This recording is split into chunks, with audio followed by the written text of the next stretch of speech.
Les islamistes conscients que la paix est le plus grand des trésors, conformément à l'enseignement de notre modèle, aisément avec salam qui signifie paix. Nous voulons la paix. Et cette paix ne sera effective que lorsque l'opprimé aura ses droits, que le pauvre reçoive sa part dans la richesse collective et que la justice équitable envers tout le monde, conformément à la volonté du Seigneur des mondes. L'islam n'est pas qu'une religion. C'est une civilisation qui intègre tous les aspects de la vie sociale. Elle a une vision politique, elle a une organisation économique et elle a une organisation sociale de la cité que nous ne pouvons nier. C'est fort de ce constat que des hommes et des femmes, épris de justice et désireux d'apporter leur modeste contribution dans la construction d'un Sénégal meilleur, conforme à leurs croyances et capables de relever les défis de l'heure, se sont rassemblés pour œuvrer à travers le Rassemblement pour la vérité And Si Deug. Pour être précis, notre référence est le prophète Mohammed sallallahu alayhi wa sallam. Et notre modèle ou idéologie s'appelle le juste milieu. C'est une tropicalisation des valeurs islamiques sur notre patrimoine ancestral compatible avec notre foi en termes de valeurs et de principes. Nous avons l'ambition de construire un modèle économiquement sain et un système juridique qui ne discriminera pas les musulmans. L'islam n'a jamais eu de problème avec les gens du livre, qu'ils soient chrétiens ou juifs. Notre objectif est d'abord de permettre à tout individu, quelle que soit sa croyance, de vivre en paix, dans l'équité et dans l'épanouissement. Depuis des années, nous étions beaucoup plus dans l'analyse et les études afin d'affiner notre action. Aujourd'hui, nous pouvons affirmer sans risque de nous tromper que la majorité de ceux qui s'abstenaient aux élections ne voyaient pas d'offre politique correspondant à leur vision. Eh bien, nous sommes cette offre. Nous sommes cette offre tant attendue, surtout dans le monde rural, foncièrement attachée aux valeurs traditionnelles, religieuses. Nous restons persuadés que le Sénégal est une terre bénie, une terre de grands réformateurs. D'éminents hommes y ont séjourné et une grande production sous-utilisée s'y trouve. Nous nous réclamons les héritiers de nos illustres anciens, Cheikh Omar Foutiyou, Maodo, Bamba, Limamou, Cheikh al-Islam et tous les autres érudits ayant nourri cette ambition d'asseoir la vision du prophète bien traduite par Seydina Omar al-Farouk, radiallahu ta'ala anhu. Nous ne sommes ni de gauche, ni de droite, ni du centre. Nous restons attachés au livre et cheminons sur la Sirat al-Mustaqim. Autant dire que nous sommes en phase avec le haut pour un monde bas plus stable. Nous serons sur le terrain, Inch'Allah, pour présenter notre offre aux populations. Et nous travaillerons pour préparer les prochaines échéances électorales que nous croyons décisives dans la trajectoire actuelle de notre pays. Nous avons un RV avec l'histoire, un devoir envers nos pieux prédécesseurs et une responsabilité envers nos descendants. Qu'Allah nous assiste, qu'Allah nous accorde la victoire. Louange à Allah, le Seigneur des mondes. Donc, je vous remercie.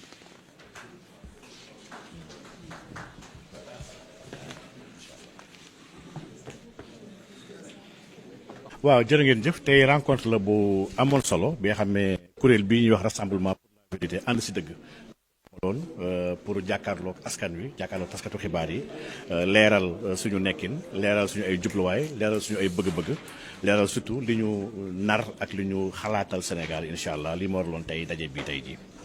mu mel ni am na ay ponk yoo xamante ni sax na ci li nga xam ne moom moo taxoon ngeen woote lan lañ ci mën a génne pour jox ko jébal ko askan bi. waaw li ñu bokk na si lu gën a dëgër li tax ñuy woote woon dañoo jàpp ni Sénégal boobu ba léegi bañ ko taxawalee ba tey 1960 ba léegi dafa am njuumte bi nga xam ne moom la ñu def. bu ñu ko doon xool ci athlétisme dañuy wax ne Sénégal dafa def faux départ maanaam ni mu tàmbalee daw joxe gu ñu woon joxe gu ñu woon misaal gi. faux départ lu ko waral mooy dañoo tabax dëkk bi nga xam ne dañoo tënk forcé ñu nañu lépp luy ngëm-ngëm ak seen aada ak seen pas-pas war leen ko jëfandikoo pour doxal dëkk bi ñu jàpp ne loolu nag erreur la njumte la ñu xool saytu xool dëkku tubaab yi xam ne sax ñi ñu jàngal loolu ñun loolu foofu la ñuy roy ñoom dëkk yooyu ñoom dañoo am ay parti chrétien yoo xam ne dañuy jiite am ay parti musulman yu fa nekk tudd naa ku mel ni France nga xam ne l'UDMF est un parti démocrate musulman français yoo xam ne dañu fa nekk di dem si élection yëpp des partis chrétiens moom kenn du leen lim parce que am na sax léegi union mondiale des partis démocrates chrétiens ba ci États-Unis ba ci Allemagne ba ci France ak fu ne ndegam ñoom tubaab yi xam nañ lan mooy solowu ngëm-ngëm ak pas-pas naka lañ si war a tibbee pour mën a doxal penc bi massa kon ñun ñi nga xam ne l'islam depuis 9e siècle mu ngi fii Sénégal depuis lu ëpp junney at l'islam am xalaat am modèle ni ñu war a organiser ni ñu war a doxalee dëkk ñu jël suñu loxo ñun seppi ko nañu islam waruñu si sukkandiku waaye mu ngeen sukkandiku ci ay saay-saay mu ngeen sukkandiku si ñi nga xam ne dañuy yàq adduna bi fii am nañ droit sukkandiku ci Marx pour taxawal parti waaye kenn amul droit sukkandiku si yonent Yàlla Muhammad sallallahu alayhi wasallam pour taxawal parti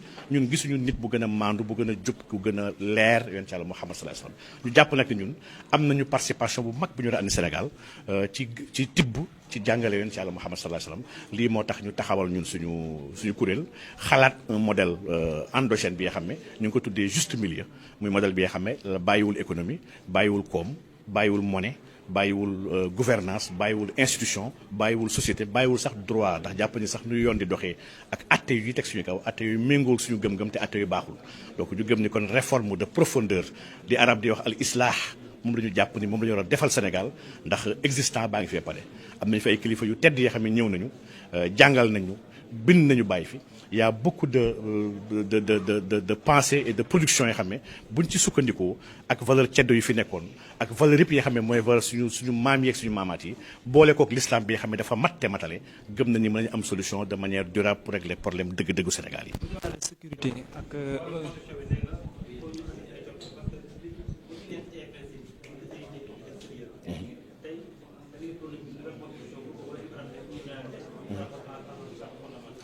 waaw dama gëm ni ñëpp xam nañ ni jamono bii ñu toll Sénégal yëpp maas nañ d'accord ànd ni Sénégal dafa am problème dafa am jafe-jafe jafe-jafe gi moom nekk na lu leer constitution bi si yoon si jafe-jafe yi la bokk ndax constitution mooy ndeyu charte réew su amee jafe-jafe lépp lu ñuy tabax ci kawam day am jafe-jafe daa mel ni bâtiment rek su fondation yi baaxul lépp lu ñu tabax ci kawam danger lay nekk Sénégal dañu ko tabax ci danger li ñu andi comme constitution du suñu réalité dañ ko importer du suñu spécificité méngoo suñu gëm-gëm méngoo suñu ay aada méngoo suñu histoire donc constitution bi déjà mooy premier problème mu Sénégal te tant que duutuñu baaraam ci constitution boobu mun ñu tabax Sénégal constitution boobu nag comme que dañ koo donn ci ay tubaab yi nga xam ne ñoom tabax nañ tabaxati constitution bi ñu yor tubaab ba muy andi constitution 1958 moo nekkoon 5e constitution bu muy defar ndax boo nekkoon 5e république de la France la première république taxawal na ko depuis après révolution 1789 taxawal deuxième république taxawal troisième république ba tey mu ngi gëstoo pam par rapport ak jaar-jaaram par rapport ak histoire am par rapport ak ay gëm-gëmam di soppi di defaraat ñun rek ñoo bëgg jël leen lu stable lu intangible téye ko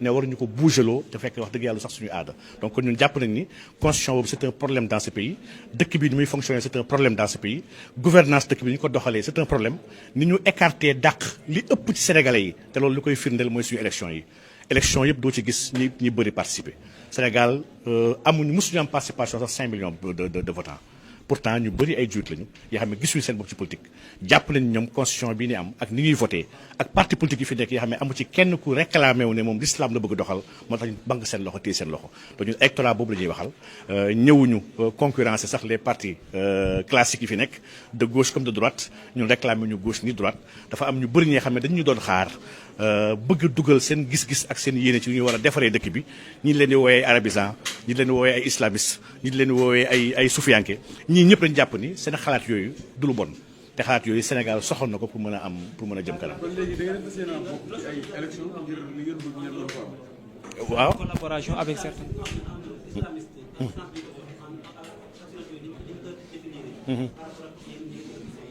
waaw occidentaux yi l'islam seen problème la ndax dañoo taxawax benn modèle bu ñuy wax le néolibéralisme ak le mondialisme ñaari modèles yi modèles yi nga xam ne dafa nanguwul sax yàlla dañoo jàpp ne dañoo war a dàq yàlla ci kaw asamaan yàlla warul doxal suuf donc européens yi c'est normal ñu am nu ñuy caricaturer l'islam ñoom tàmm nañu fontoo yonent Yàlla Muhammad sallallahu alayhi wasallam tàmm nañu ko salfaañay àqam ak yelleefam tàmm nañu gëmloo sax ne l'islam problème la foofu suñu demee bay gëmloo ni muuru sax problème la nga xam ne kon Europe am na droit di wax lu ko ci l'islam ndax l'islam bokkul ci aadam waaye ñun l'islam moo tabax réew mi maa ngi fàttali toujours ne l'islam ci 9e siècle la ñëw Sénégal maanaam bootu 880 et quelque l'islam dugg Sénégal bi l'islam def na fi lu 1000 ans l'islam lu rëy lu am solo yëpp université yu njëkk yi moo ko tabax nit yu gën a am solo yu ñu gën a màggal jamono bi l'islam moo leen meññ révolution bu gën a mag ci réew mi révolution Torodo bu Thierno Souleymane Baal l'islam moo ko laloon donc ñun l'islam bi ñuy wax ñun mooy l'islam bi ñu jàngee ci yonent Yàlla Muhammad sallallahu alayhi wasallam encore une fois mooy li sëñ imam Alioune Badara Ndao doon wax ne moom islamiste pur et dur la ñun dañuy woote islamisme pur et dur boobu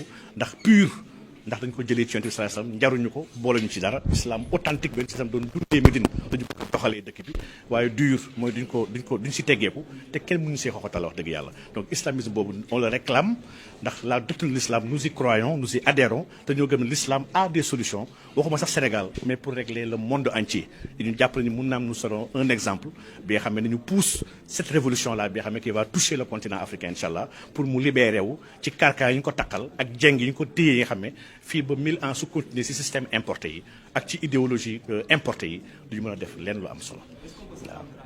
comme tey yaa ngi wax justice ak yeneen ak yeneen est-ce que mën nañu xaar ëllëg ci politique ngeen am benn collaboration benn parti politique. waaw ñun dañoo gëm ni lu am fii Sénégal ci ay collaboration maanaam collaboration suppu kànja yu am nga xam ne ay nit yi nga xam ne dañuy ŋàññanteeg di xasante toog di ñu wóolante ñun gëm ñu loolu ci biir politique dañoo gëm ni collaboration bu ñu mënte am incha allah ci biir politique collaboration bi nga xam ne intérêt l'islam ñun moo ñu intéressé ku bëgg dëkk bi wala ki nga xam ne ëpp nañu doole war a doxal dëkk bi lan la paree defal l'islam su toogee si nguur gi bu fekkee ne am na lu mu waajal l'islam par rapport suñu ay programme suñu ay vision incha allah ñu takk suñu ay tànk takk suñu ay tubay xeex pour bu jot réew mi ndax ñun l'islam mooy suñu problème mooy suñu seule préoccupation dëkk bi jakk jub maandu nit yi am saadatu daaree di lii mooy le sens de notre combat donc ñu dañoo nekk ci xidma boobu nag mooy servir ñun sax moo ne woon ku gën ci yéen mooy kii servir xeetam dañoo bëgg bokk si ngëneel yooyu am dayo googu ëllëg bu ñu dee taceg borom bi incha allah am ngën man dem waaw. waaw am na doon laaj.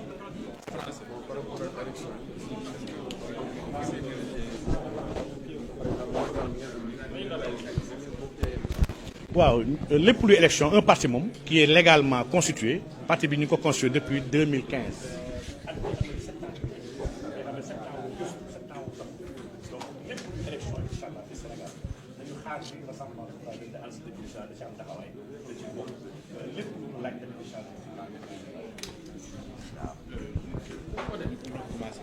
En français. Ok. Bon, moi exposition bi am na point de presse mu doon def benn wala fu ndaw nii rek wala ñu foog ñu defaat français yaa Seyda comment tu vas? Ok, il n'y a aucun problème. Donc, salam alaikum wa rahmatullah. Donc, aujourd'hui, on avait convié une partie de la presse par rapport à ce point-là, afin de clarifier un peu nos positions et de décliner un peu notre feuille de route par rapport à ces années qui vont venir, Inch'Allah. Nous sommes un parti créé depuis 2015, à savoir Rassemblement pour la vérité Andesideg. Nous sommes spécifiques dans l'échiquier politique sénégalais, puisque notre idéologie est puisée du très Saint-Coran. Et notre modèle est le prophète Mohammed sallallahu alayhi wa sallam. Donc nous croyons foncièrement et fondamentalement qu'un peuple ne peut se développer en important des modèles et des idéologies. On ne peut pas ignorer la culture d'un pays et les croyances d'une nation en gouvernant ces pays-là. Voilà tout le sens du faux départ que le Sénégal a effectué depuis 1960. Nous rendons compte quand même que les néocolonisés qui ont créé ces cadenas afin de maîtriser le Sénégal sans une idéologie réelle de base, sont des gens qui sont abreuvés dans l'école occidentale. Pourtant, la France admet des partis politiques chrétiens et musulmans. En France, il y a un parti musulman qui s'appelle UDMF, le Parti démocrate musulman français. Il y a des partis chrétiens dans toute l'Europe, des partis démocrates chrétiens qui existent dans l'Europe parce que l'Europe a des racines chrétiennes. On ne peut pas ignorer le christianisme dans la construction d'une société où les chrétiens sont majoritaires. De la même manière que l'Europe a compris qu'on ne peut ignorer les croyances et les fondements doctrinaux qui sont dans la société, nous, ici au Sénégal, on ne peut pas penser ni imaginer une construction saine, équitable de développement pour 95% de musulmans en disant que l'islam ne doit ni de près ni de loin faire partie du champ de décision. Donc ça, c'est une aberration, c'est une erreur qu'il urge aujourd'hui de réparer. Donc voilà tout le sens de notre parti, qui a une idéologie aujourd'hui sur laquelle on a travaillé pour tropicaliser un peu la vision de la société de Médine, qui est la référence en réalité en matière islamique, une société construite sur des bases claires, transparentes, une société où régnait l'équité et la justice, une société où tout le monde vivait bien. Ce modèle de société-là peut être tropicalisé et mis en œuvre ici au Sénégal, en intégrant des valeurs tchèdo qui étaient les miennes avant l'arrivée de l'islam, en intégrant les pratiques et les visions des autres communautés qui vivent parmi nous. Parce que nous, aujourd'hui, nous n'avons pas de limite par rapport à nos religions. Nous sommes islamistes, mais nous ne sommes pas terroristes. Nous sommes islamistes et dans notre vision de l'islam, le prophète Isa à l'islam était dans l'islam. Il était soumis à un Dieu unique. Le prophète Moïse était soumis à un Dieu unique. De Adam jusqu'à Mohammed, tous se réclamaient soumis à un Dieu unique. Un Dieu miséricordieux, un Dieu de paix. Donc nous réclamons donc, cet héritage-là de tous ces prophètes qui s'est synthétisé et agrégé à la personne du prophète Mohammed sallallahu alayhi wa sallam, que nous comptons utiliser, Inch'Allah, pour nous défaire des problèmes aujourd'hui structurels, des problèmes de fond que ce pays est en train de connaître. Donc,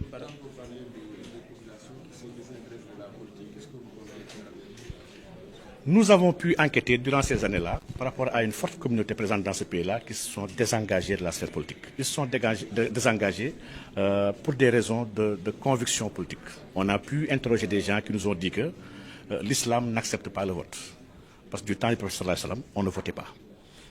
Ils ont même sorti des hadiths où le prophète sallallahu alayhi wa sallam demandait à ce qu'on ne donne pas le pouvoir à ceux qui le réclament. C'était dans un contexte clair que le prophète sallallahu alayhi wa sallam disait cela en réalité. Donc nous avons pu discuter avec beaucoup de franges de ces populations-là et Inch'Allah, nous comptons les faire intégrer dans la prise de décision et surtout dans la gouvernance de ce pays. Parce qu'un pays qui compte plus de 17 millions de personnes, ce serait dommage d'en écarter l'écrasante majorité et de nous abreuver que des théories occidentales et des pensées qui sont libérales.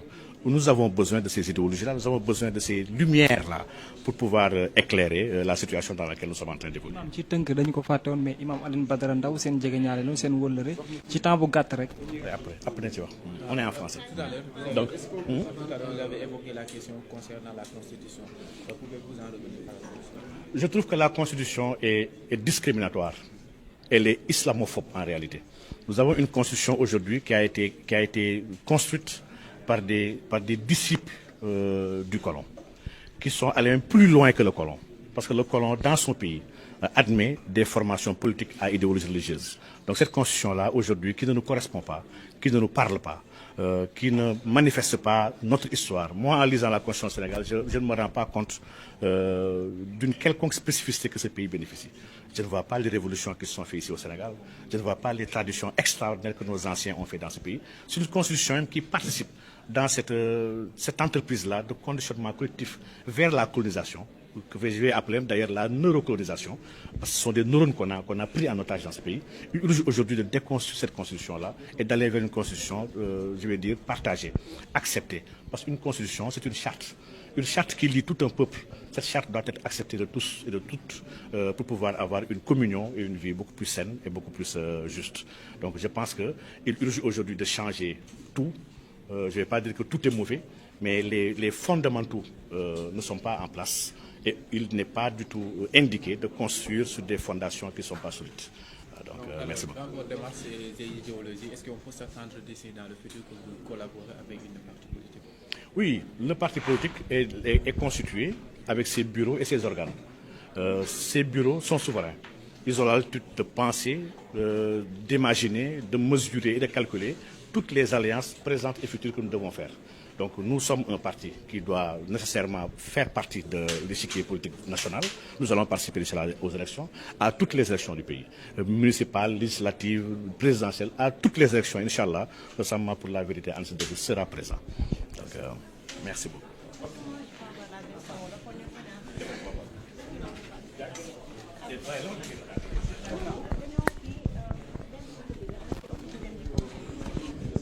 Ça va, faut me saluer.